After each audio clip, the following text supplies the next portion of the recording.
કાઠીએ ફરકાવવામાં આવી ધ્વજા ચડાવતા પરિવારની સલામતી માટે લેવાયો નિર્ણય। નમસ્કાર, હું કોયલ આપ સૌનું સત્ય ઉજાગર ન્યૂઝ 92 માં હાર્દિક સ્વાગત કરું છું। હાલ સમગ્ર રાજ્યમાં ભારે વરસાદ પડી રહ્યો છે, ત્યારે કરોડો લોકોના આસ્થાના કેન્દ્ર અને હિન્દુઓના 4 મોક્ષપુરીમાંની એક દ્વારકા ભગવાન દ્વારકાધીશના મંદિરમાં એક અગત્યનો નિર્ણય લેવામાં આવ્યો છે। દ્વારકા સહિત સમગ્ર સૌરાષ્ટ્ર ભારે વરસાદ પડી રહ્યો છે।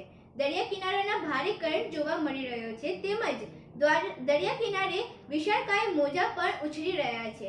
આથી સુરક્ષા અને સલામતીને ધ્યાને લઈને મંદિર પર વધુ એક વખત અડધી કાઠીએ ધ્વજા ચડાવવાનો નિર્ણય લેવામાં આવ્યો છે।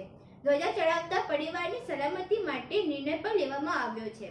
કરંટની અસર ગોમતી નદીના ઘાટ પર પણ જોવા મળી રહી છે। હાલ એનડીઆરએફ અને પોલીસની ટીમ પણ સુરક્ષાને લઈને સતત કિનારા વિસ્તારમાં વોચ રાખી રહ્યું છે।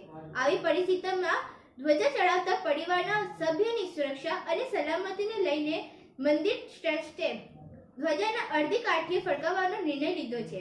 વાતાવરણ સામાન્ય થયા બાદ પુનઃ શિખર પર ધ્વજા ચડાવવામાં આવશે। અગાઉ પણ અડધી કાઠીએ ફરકાવાયા છે ધ્વજા।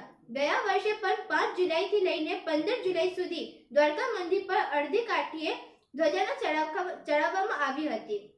તો તે વાવાઝોડાના સમય પર મંદિર ટ્રસ્ટ દ્વારા અડધી કાઠીએ ધ્વજા ચડાવવાનો નિર્ણય લેવામાં આવ્યો હતો। આવા તમામ જાણકારીઓ પ્રાપ્ત કરવા માટે અમારા ચેનલ સત્ય ઉજાગર ન્યૂઝ 92 ને લાઇક, શેર, સબસ્ક્રાઇબ અને કમેન્ટ કરવાનું ના ભૂલતા। ધન્યવાદ। જય હિન્દ, જય ભારત।